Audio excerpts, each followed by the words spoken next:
This is another episode of Standup Comedy, your host and MC, celebrating 40-plus years on the fringe of show business.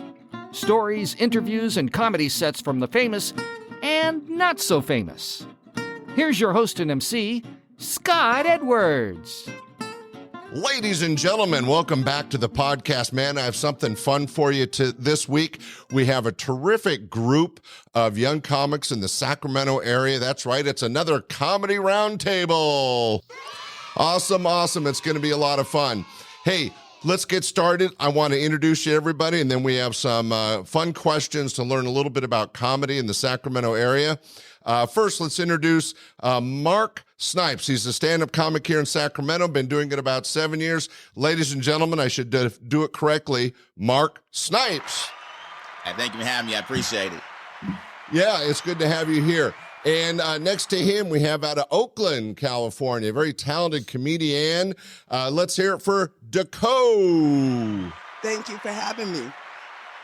And next to her, we have out of the Sacramento area, a Christian comic, which is something that's a little bit unusual. I'm so excited to talk to him about it. Tristan Johnson. Hey, how's it going, y'all? Good to have you here. And then holding up the end of the table, and the guy with all the experience, he's a stand-up comic, he's an actor, he's done it all. Please welcome Buddy Rahming. Yes, sir. How y'all doing tonight? Thank you for having me. Hey, it's so great to have all you guys here, and what I'm excited about is that I've been doing comedy longer than most of you have been alive. Yes, I'm old, and what I wanted to do is hear what it's like to be a stand-up comic in this day and age. As you guys know, I used to own Laughs Unlimited, which is kind of a mainstay club in this area, but let's start off with some basic information. How's the comedy scene? Mark, I'll throw this to you. How's the comedy scene in Sacramento? The comedy scene in Sacramento is great. You know, there's a lot of talent out here. I feel like we're a very underrated city. You know, as more as I travel out, like we got a lot of beasts here. You know, I love Sacramento. A lot of great clubs too. Well, that's good to hear, because back in my day, there was like two main clubs, the Punchline and my club, and then there was a few open mic places, but it was pretty limited. DeCoe, you come out of Oakland, but you play in the Sacramento area as well. How's the comedy scene in Oakland and in Sacramento for you? Well, to tell you the truth, I was born in Oakland, but I do comedy in Sacramento, and I've only been doing it a short while, and it is awesome in Sacramento. Well, that's good to hear. That's a good positive energy. Now, Tristan, we talked about you being the Christian comic. You're playing churches and group events like that, but you also have to be cutting your teeth in some of the clubs. Have you found a number of stages you can work in Sacramento? Yes, Sacramento is a hotbed of comedians. It's a open mic every day of the week. Everybody has an open mic. Every group and every genre of comedy has their own open mic in Sacramento. Oh, that's awesome. Yeah. That's really good to hear. So it sounds like not only is there a lot of stages where you can kind of cut your teeth and learn your trade, but there's some specific rooms that allow you to talk about a certain genre. For example, I would imagine it's a little more difficult with Christian comedy. I could be wrong.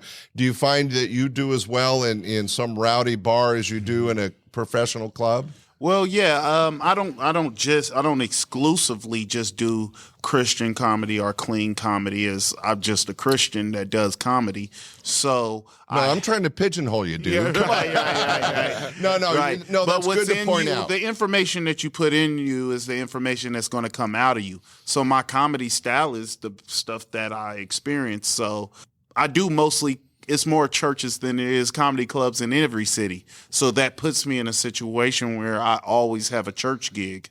Right. Well, I'm glad you clarified that there is a difference between being a Christian comic and being like squeaky clean. Yeah. I apologize because I did kind of put you in a certain category. I know a couple guys that do a lot of churches and Christian gigs, but when they get into a regular club, they can flip that switch. Right. They don't go X-rated, but they have the R-rated material when they need it. And Buddy, you've been in the business the longest, not only as a stand-up comic, but also as an actor.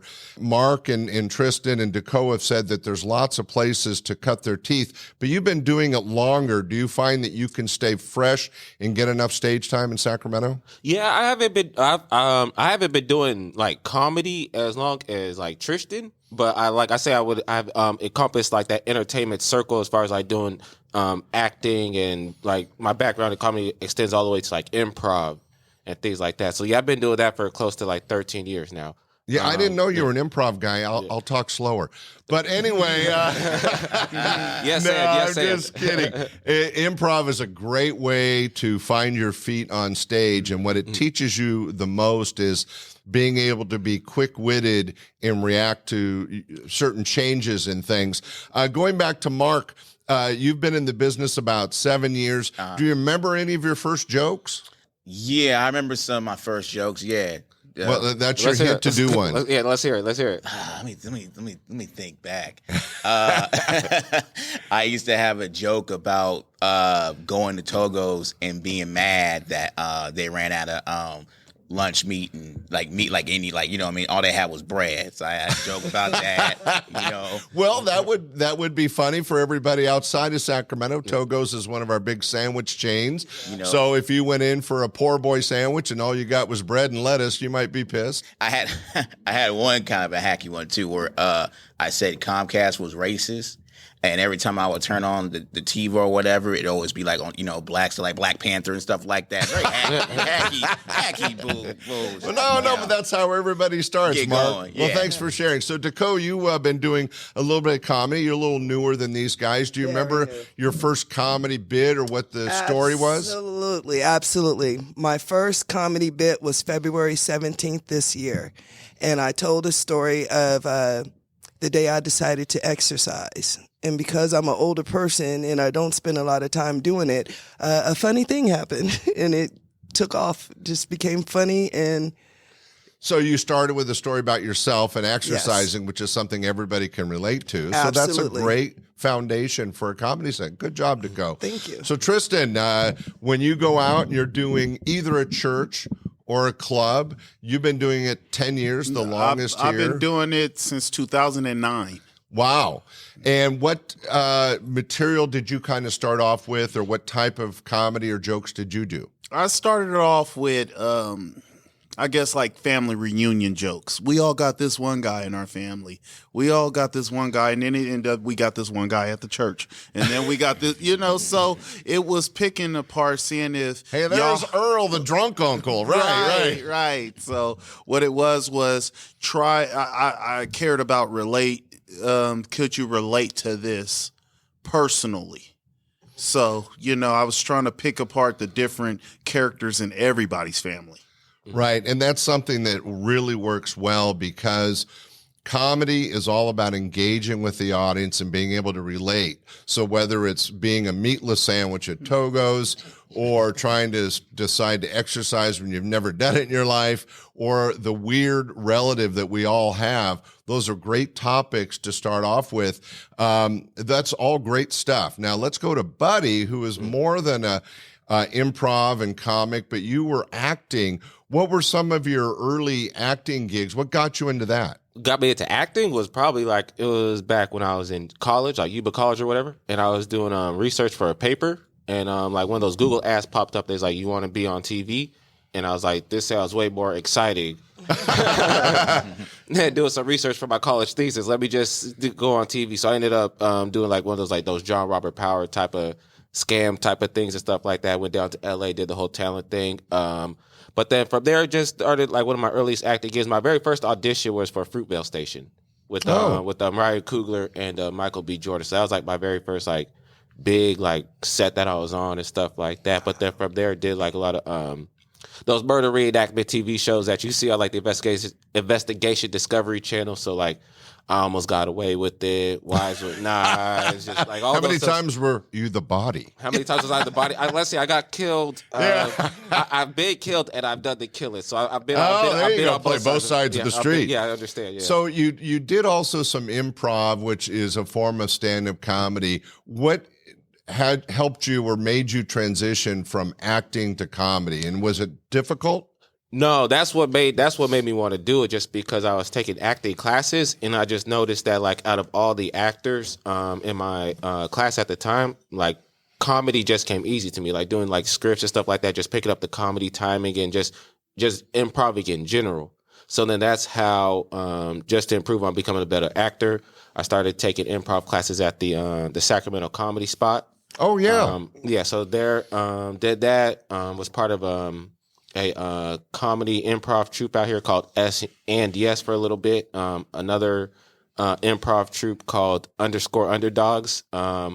And yeah, just doing things like that. But then, like, once I backed away from doing improv and just started like focusing more so on the acting, I was like, all right, I want to get back to doing comedy. I want to get back to making people laugh and stuff like that. Right. Well, I think it's interesting that you were an actor that was looking to improve your stage skills, and you thought improv and comedy might give you that edge. And I think that there's some positive thinking there. I think that's the kind of stuff, Buddy, that can help you, because there's nothing like being in a stand-up comedy club. All of you know this. When you're in front of a bunch of strangers and you have to get their attention, you have to engage with them, and then make them laugh. I mean, you're just setting such high bars that I'm not saying acting is easy, but an actor has somebody else writing the words, your job is to perform them. In stand-up, you're writing the words and performing them, and it's night after night. So I think what you did to improve your acting was probably a smart move. Mark, getting back to you, you've been doing this for a few years. Yeah. Any really fun or nasty experiences on the road or at clubs? Has it been always easy? The answer is no, by the way, everybody. Yeah, definitely not. And Buddy down here can attest to this story. You know where I'm going, Buddy? I think so. I think I know. So there's a city called San Jose. Oh, yeah. Yeah. I know this one. Oh, so I didn't mean to cut you off, but me and Mark, whenever we go on the road together, like, we the road buddies and stuff like that. We be on the road a couple of times together. So we got a couple of road stories together. But I'll let Mark tell So yeah, I want to hear about San Jose. So we go to San Jose, and I ain't been back since. And I may never go back. So we go to this spot. Buddy had booked a show, and he invited me to do a guest set. So it's really Buddy's fault. But anyway, so Nothing like throwing your friend under the bus. Yeah, like crazy. I get up there, and the crowd's kind of just the crowd was a little all right, kind of a little stiffer crowd, kind of like just looking at people. And I go up there, and I do one of my jokes, which is it's a very like what word am I looking for, Buddy? It's not offensive. I mean, it could be aggressive for some people. Aggressive, aggressive joke, So I do it, and then one of the guys is drunk dude sitting on a table. He goes, "Boo!"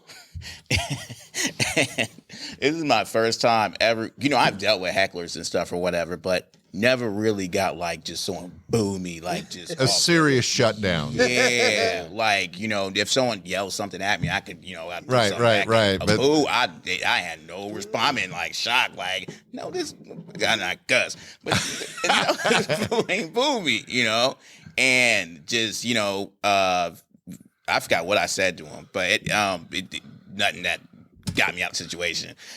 So I finished the set or whatever. And I think Buddy goes up there afterwards, and you start kind of talking to him like, "Hey, don't boo my friend," or whatever. And he's like super drunk. He ends up falling off the stool. Wait a minute. We have a response for that.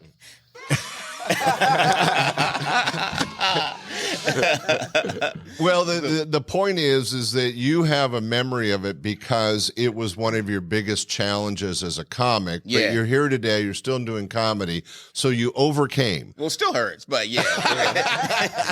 Well, it looks like the scar's almost gone. Yeah. Hopefully. So, DeCoe, have you you're really new at this. Has there been an experience that really got you excited about stand-up, or maybe made it feel a little scary? Well, yeah, I've been excited about hitting all the marks of comedy, crowd participation and whatnot, and including heckling. I got my first heckler, and I was so excited to get a heckler. Oh, that's so funny. I forgot. I didn't realize I was being heckled because I was like, ooh, it's happening.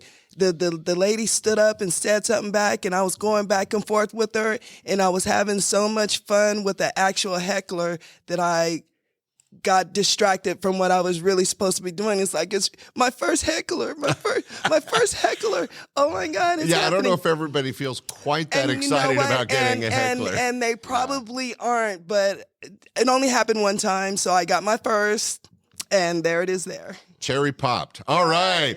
You know what's interesting, though, about that is that by getting your first heckler, you pretty much forgot your regular act, but you were able to keep the comedy and the energy flowing by interacting with this person. Absolutely. And unlike Mark's situation where it was just a drunk guy going, boo, you can't really do much with that. But if you get somebody that's, I hate to say it because I don't believe there's such a thing, but an intelligent heckler, right? That you can at least game with them. And I've known people that have made a career out of, Don Rickles going back to my generation, but there's been some sense that could interact with the audience, and that was the show. Tristan, you've had a lot of experience in stand-up comedy.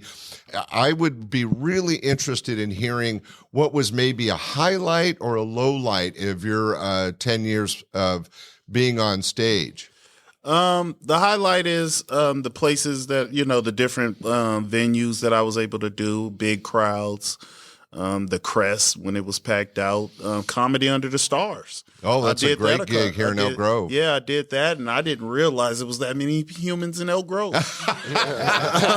And when you get those laughs, because that changed your whole timing when you tell a joke and you got to let your joke calm down. Right. So what was once a 15-minute set is now, could get stretched out because they're laughing. I'm going to interrupt. I want to hear the rest of this, but it's so true that I've worked with so many professional comics that when they're in their apartment or at home and they're writing and they set up, okay, I'm going to do this joke and then I'm going to do the punchline. Okay, then I have the next joke, and they got their 5-minute perfect set. And then they go out, and if that first joke gets 20 seconds of laughter, guess what? Their 5-minute set is now elongated, which is great for the comic. But if you're doing TV or a guest spot or even a shot on a stage, there's time limits, right? And so you have to, when you become professional enough, you have to be, this is what's so fascinating about stand-up comedy, that if you're really killing, you have to work the timing of those laughs into your overall set.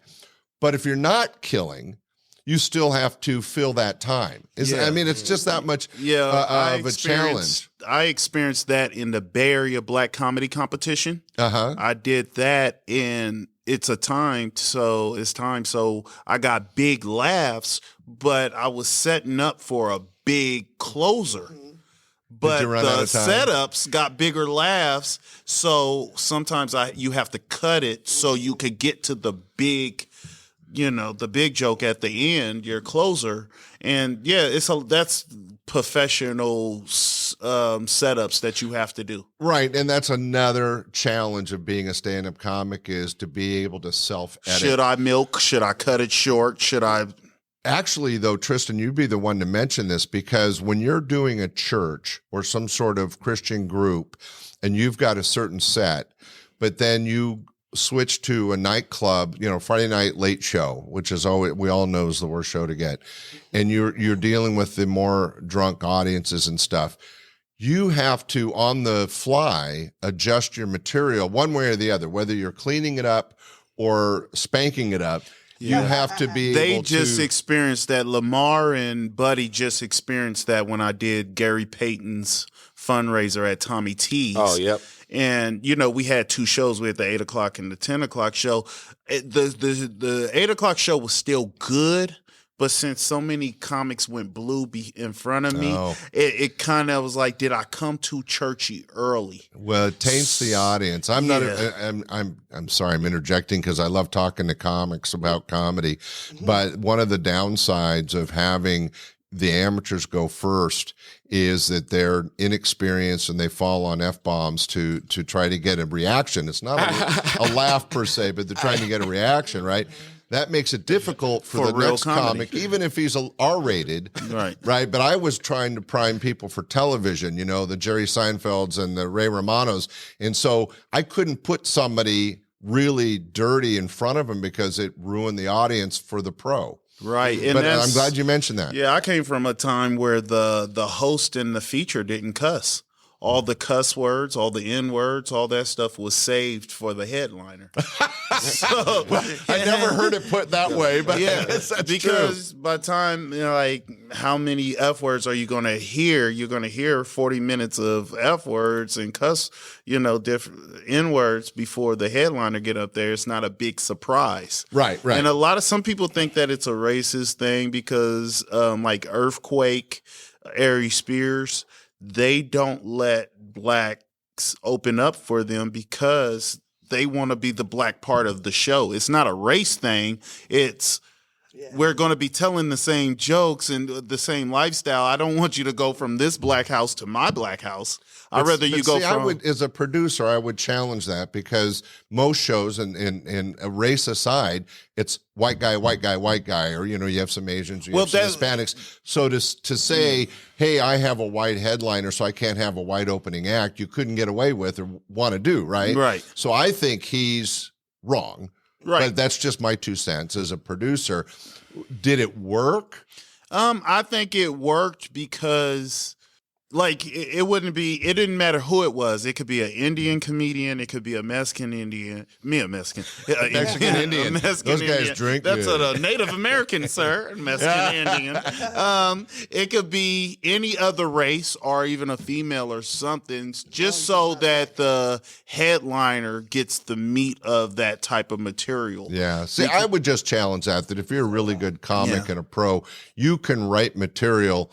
I'll give you a really bad example that if somebody is writing an airplane joke and then goes up and does an airplane joke, does that mean nobody else can do an airplane joke? No, because somebody's going to write a different view of that airplane experience or a funnier view, hopefully. Yeah. Right? Well, we're dealing with that now. It's impossible for anybody to be the only one on the show that told a pandemic joke. We're going through it now. You know what I mean? Yeah. So we all. So who's trying to censor? Yeah. So Wait a minute. What I'm Stand-up saying, comedy is free speech, man. Woo! Yeah, it's free street. But that's what I'm saying is, if I get up there and say, "Hey, we just did a pandemic," and then another comic, "Hey, we just did a pandemic," "Hey, we just did a pandemic," so is this a pandemic seminar? Well, I could see where that would be bad. That if everybody's so doing we're the telling same. the same joke. Did you have to wear a mask? I had to wear a mask. Oh, The lady got I had the lipstick on my mask. Another guy, I had my beard in my mask. That's kind of crazy. What was there a highlight for you that really made you excited about being a comic? I mean, in 10 years, you've had some great experiences, I'm sure. Once I got the church and I was able to open up for Marvin Sapp, that's one of the most famous gospel singers of our time, and I was able to open up for him at an Air Force base out there in Valdosta, Georgia. That's the Air Force base out there. And it's like my dream got me next to this guy's dream, and he's at the peak of his dream, and I'm on my way up. It just really felt good that my mom could tell somebody that I opened up for Marvin Sapp. Cool. Well, Tristan, that's a great story. Thanks for sharing that. I want to come back to that, coincidentally. But, Buddy, you've been acting, you've done some improv, you've done some stand-up. Has there been anything particularly high or low in your career that you had to either overcome if it was a negative or that gave you that inspiration to take it to the next level? Yeah, well, I say the low point in acting was just not getting booked for work. So I just, I was like, let me just try to do some stand-up. No, but the high point in doing stand-up comedy probably came in like 2017. I went down to LA for this thing called the Comics Rock Convention. It was like a week-long convention, just like a boot camp for like stand-up comedy. I met, I already knew Rico down there, but that's when I got more familiar. Like there's a whole lot of Sacramento comedians up there and like Bay Area comedians. So Rico was down there. I think Regina was there. Nuff Said was there. We had Whiteout. That's a whole bunch of comedians. And like, that was like my first time. I noticed that like the Northern California comedians just really stood out compared to all the other comedians around the country. Oh, that's good. And that was, I guess I'd say a high point for me just because I knew I was in the right space, in the right atmosphere, around the like right type of people to really make some moves in this comedy game. Well, what's interesting about what you just shared, Buddy, is that I work with a lot of actors and comics, and so many actors, and let's use LA as an example, when they're not working, they're waiting tables or they're a salesman at the local car lot or something like that. Yeah. I thought you benefited yourself that instead of wasting that time actually making money as a waiter. Yeah, no. you went and hit the comedy stages, which helped your craft. Yeah. And I think that was probably a good move and made you better at both acting and as comedy. Good job. Yeah, I think it made me also just realize, like, from the business standpoint, just how important stand-up comedians are in just making like this entertainment world go around. You know, like when you look at, like, you follow Hollywood, they got the whole writer's strike going on right now. Like, majority of those people that writers, they're comedians. Right. That's who they are. Like, there's just so much room for growth in this. There's so many things you can do. Yeah. Stand-up comedy is just a vehicle. It can take you in many different careers. We always hear about the Jay Leno's and the Bob Saget's that are what I call the golden ticket 1%. But there's a lot of people that comedy writers, TV show warm-ups, showrunners. I mean, you can make a living just doing stand-up. I mean, there's so many things. So my next question was there somebody really famous that you got to work with that not only got your juices going and inspired you, but was just fun and made being a comic that extra special moment? And Tristan was just sharing about Marvin Sapp and him being a gospel singer. That must have been exciting. Did you get a chance to hang out with him backstage? Was there some interaction? Yeah, it's just I met with him. You know, he had his own dressing room and all that stuff. But the fact that somebody that famous can appreciate my comedy and it can add to a show that's so great.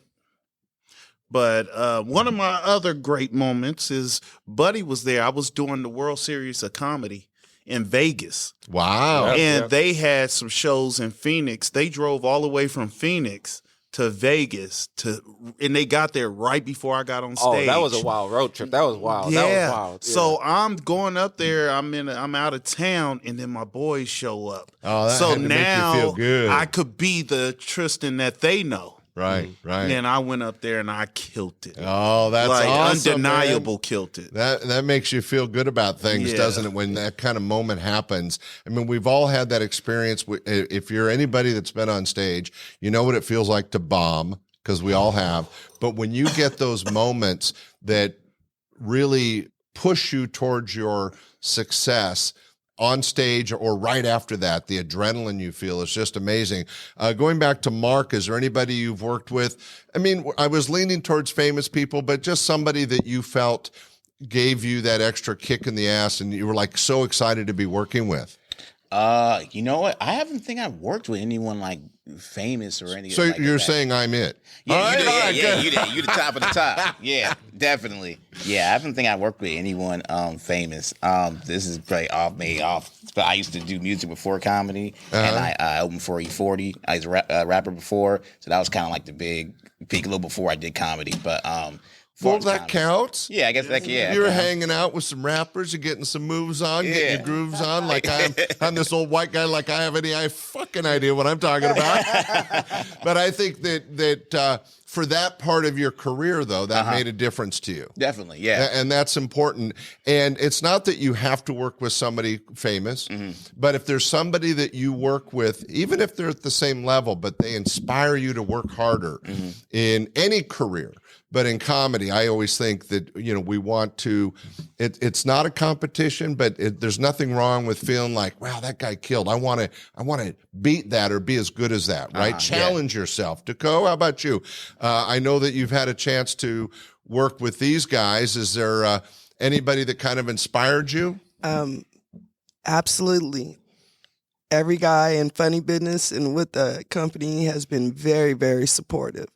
And they have been very forthcoming with what to do next, because this is really new to me and I do not know what I'm doing at all. And they have been very, very supportive. Well, what she's talking about is this group that I have met and I'm working with on this podcast is called Funny Bidness, and they've got a group of young comics that get together once a week and talk about the industry and their own careers. And DeCoe, to get into that group and find that it's almost like a high school clique. It's people that are like the Breakfast Club. Right. So who's the drug? No, never mind. So, but the Mark.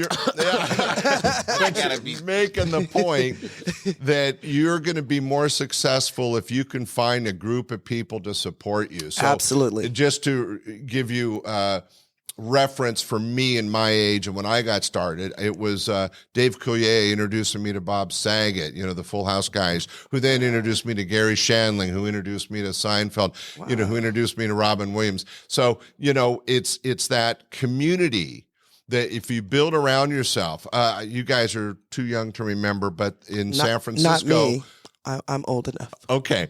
The Holy City Zoo was a great, it had like 18, 24 seats, one of the smallest clubs in the country, and yet it was one of the most powerful places to feel that sense of community and work with some of the best in the business. And I just think you're getting a great edge, DeCoe, by working with these guys at Funny Bidness. Now, Tristan, you mentioned Marvin Sapp, your 10-year career. Yeah, I gotta Comedically, has there been somebody? Oh, yeah. I mean, I was the house host at Tommy T's. And I got that job from Don D.C. Curry. They had different hosts there, but they wasn't so funny. So when Don D.C. Curry saw me, he just told the owner, and this is the one out in Rancho, he told the owner, y'all should just have Tristan be the house host. So I got to open up for all the famous people from Adele Givens to Cheryl Underwood. I was Cedric out there, the Entertainer, all of them.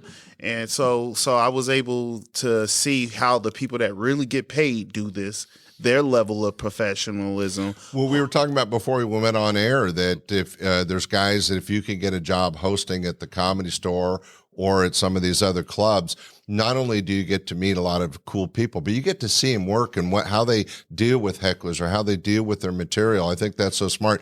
And speaking of that particular club, I worked there with Sinbad a while back. I mean, there's some big names come through there. Buddy, you've had both acting and comedy experience. As an actor or as a comic, I know you've worked with a lot of professionals, but was there anybody that kind of inspired you either towards, to improve your acting or to improve your comedy? Yeah. So I say the person that inspired me to improve my comedy would be probably like Bill Bellamy. Bill Bellamy came down, did the Punchline one weekend or whatever, and I was up there with another comedian. He just invited me out to like his little after party spot. So he was just at the bar, very chill, very relaxed dude, and he just put me up. Him and Little Rel, when he came to the time, yeah, this was like right before he did right before Get Out or right after Get Out came out or whatever, and he came out to the Touch of Class, which is very well known. He came to the Touch, and afterwards, and he just seen my set or whatever. This is when I was like new in comedy. He's like, bro, you did a good job, and he just pulled me to the side and he offered me a drink. I wasn't drinking at the time, and he just put me up on game and just like, bro, just do this, did. He was sharing his experience and his opinion. Yeah, he was sharing his experience and his opinion. And that's the one thing, too, is like a lot of the, like, I guess you could say, like, we're talking about like famous people, like famous comedians that I have met. Even on the actor side, they've all been really supportive about like what it is that I'm doing, which has been a blessing because I'm like, some people, I guess, haven't had that experience. Well, like any career, and you could be a bunch of lawyers, and there's always going to be the biggest asshole and the nice lawyer, which I know it's hard to believe, but they're out there. But in comedy, if you get a room full of comics together, there might be one arrogant asshole or somebody that thinks he's better than everybody and wants to carry that. But the really good guys that have security in their own skin as a comic are the nicest guys, and they love talking with people. I mean, one of the greatest stories about working with Robin Williams is that, on stage, he was like a mile a minute, ba, ba, ba, ba, joke, joke, joke. Backstage, he was quiet. He would listen to people. He would engage with people. He loved talking comedy. And it didn't matter if you were 6 months in the business or, 30 years in the business. He wanted to hear your story and talk about the industry. He was that much in love with it. So I think that's all important. I wanted to wrap this up soon, but there's an important question I wanted to ask each of you, if you don't mind. Again, it's been made clear. My audience knows this, but and now that we're in this room together, I'm the old white guy. I have been in the industry for 40 plus years, and I still do some stage work, but I'm not as involved in the day-to-day nightclub stuff. And there's, I don't know if it's woke or cancel culture or what's happening with comedy. You know, for me, stand-up comedy is the last bastion of free speech. You should be able to say what you want, but the audience is changing. The audience is getting a little testy. So, Mark, you've been doing this a number of years. Do you feel that affects your comedy? Do you worry about it? Or do you just go out and be you? Or do you find that you're writing to, offend the least amount of people? No, I definitely still, I still say it how it is. It just might change my direction a little bit. Like, maybe if I know I'm going to go a certain way with it, that may be a little, harder for people that are, in the cancel culture or sensitive to digest.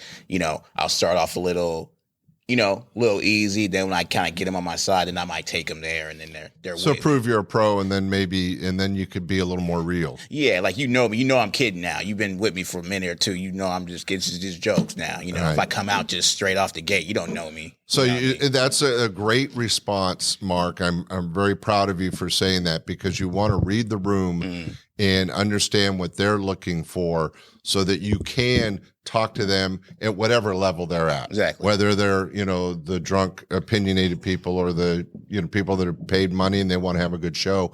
DeCoe, you're working in Northern California area. I know you've only been doing it a few months, but do you feel that you write around culture, or do you go right at it?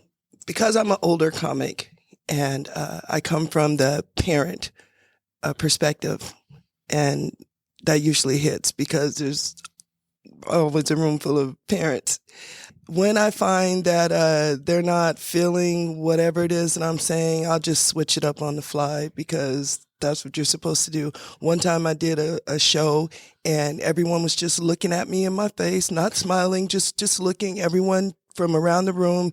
And then I realized that all these people were performers, and they're not audience members, and they're really just waiting for their turn to get up. But I didn't know that going in. I'm just doing my set, but I'm doing my set to a person who's about to go up and do their set.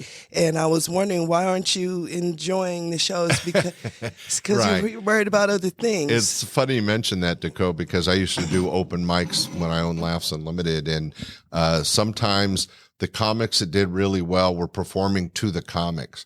The thing is, I'm a professional producer. I could tell the difference. And I don't want the guy that's going to make the other comics laugh. I want the guy that's going to make the paid audience laugh. But I'm glad you brought that up. Tristan, you're doing more, you can go both ways, R-rated or Christian clean. But do you find, I would assume, I'm going to make an assumption, that being a Christian comic might make it easier to deal with attitude out of the audience, or not? Well, yes, I have to do some adjustments when you're in a church.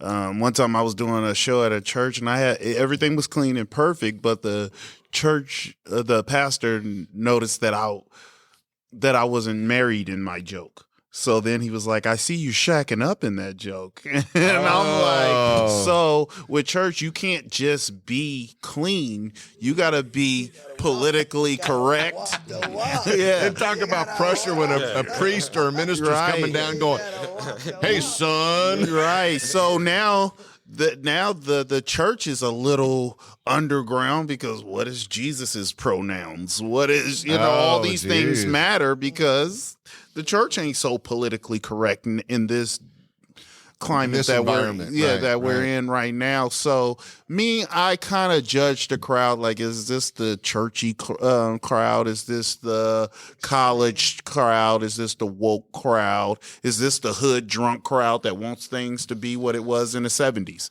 I have to decide all those things while I'm telling the jokes, but that's why I peep the room and try to pick up from the energy of the room. Once I pick up the energy, I gather the energy and maybe mix it up with the new energy that I want to bring in. And that goes right back to what we were saying. Reading the room can be so important, and that's not something that comes naturally to most people. Yeah. You're making an effort to do that. Mark has been around long enough, but DeCoe, this is good advice for you, that when you're just getting started, understanding who you're performing to is so important. Yeah.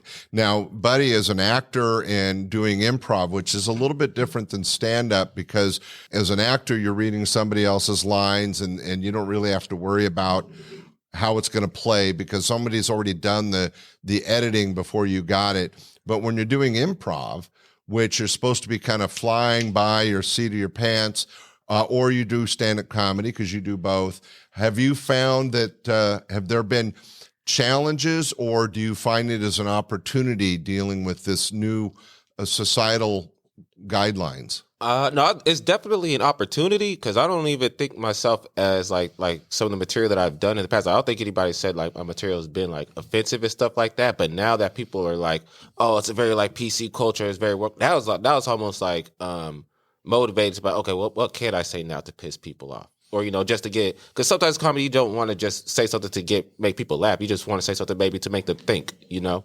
Well, that's smart. Make them feel something and stuff like that. That's some jokes I don't even say like, and I think I probably learned that from Tristan or whatever, but like some jokes I'm not even saying just to like, to make you laugh. I'm trying to see how you are as a person. You know what I'm saying? Like, if I see somebody tell a joke like, oh, fuck my dog, I'm like, hey, bro, might not kicking with you after the show. You know, if you laughing at that, bro, I'm like, I may not kick with you. Like, you over here talking about like beating up your girl or something like that. I'm like, nah, yeah, you laughing about it. I'm like, I'm not going to talk to you about it. Well, the reason I was asking was, and any of you can answer this, but I'm talking to Buddy now. When you're writing material, are you able to continue to write for yourself, or are you trying to write for the audience? And that's an interesting balance. No, yeah, that is. It's like hip hop. You know what I mean? Like they want, like some people like, it's like, I want that lyrical like music that's just like me, where it's introspective. I put my emotions into it and stuff like that. But then sometimes I just want that club stuff, just, you know, that ratchet like ass shaking type of stuff. You know that people just go and laugh at and just have a good time. Well, that's a good analogy. It's a very, actually, Buddy, that's a good analogy. Music can take you one way or can take you another, and the musician has to read the room if it's a live concert and decide what music he's going to play. But when he's doing his album, he's playing for himself, I hope. Yeah. So it's like when I write, like, yeah, I write, you know what I'm saying? Like both, like, you know, something introspective and, you know, something to, you know, maybe down the jokes that I'm going to go out there and practice, you know what I'm saying? Like actually go out there and say, like I said, that just goes back to reading the room. Yeah. Wow. Well, this has been interesting. Actually, I think we could talk for another hour, but we have a time limit. But first off, I didn't mention we're at InnoGrove here in Elk Grove. InnoGrove is my buddy Steve Barnett's cooperative sharing space for young talent and businesses to get going. And we're very thankful that Steve lets us use this facility. So thank you, Steve. He's a regular listener. Yes, thank you, InnoGrove. But this is the beginning of 2024. I know you guys have hopes and aspirations for the rest of this year. Mark, is there anything you're looking forward to in the next 12 months? Just wanted to continue to improve as a comic.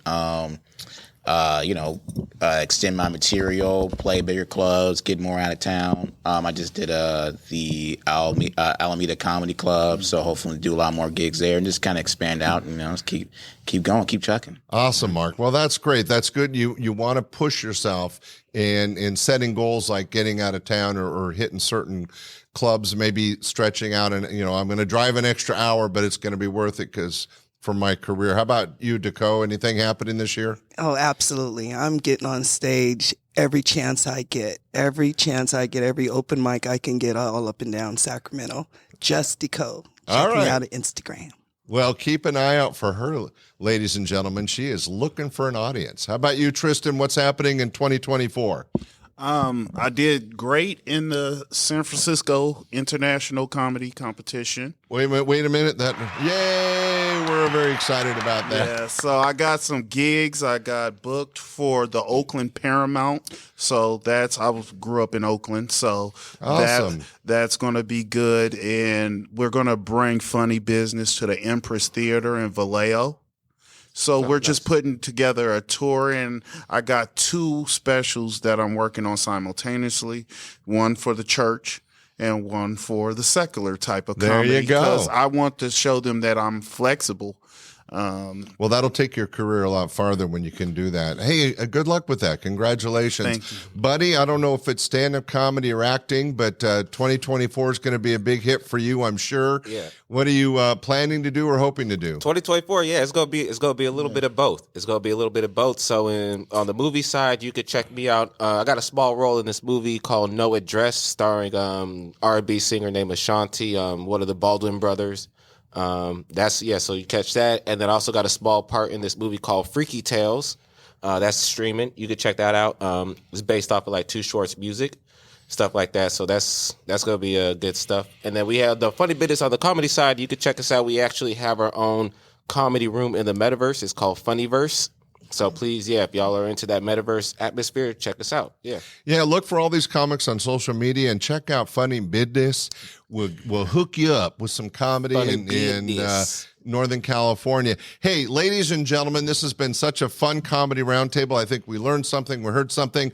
Let's hear it for Mark Snipes, DeCoe, Tristan Johnson, and Buddy Rahming. All right, so I should have my applause going. Woo! Thanks for joining us. We'll be back next Sunday with another great show. Bye. We hope you enjoyed this episode of Stand-Up Comedy, your host and MC.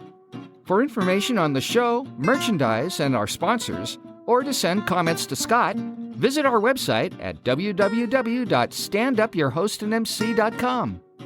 Look for more episodes soon and enjoy the world of stand-up comedy. Visit a comedy showroom near you.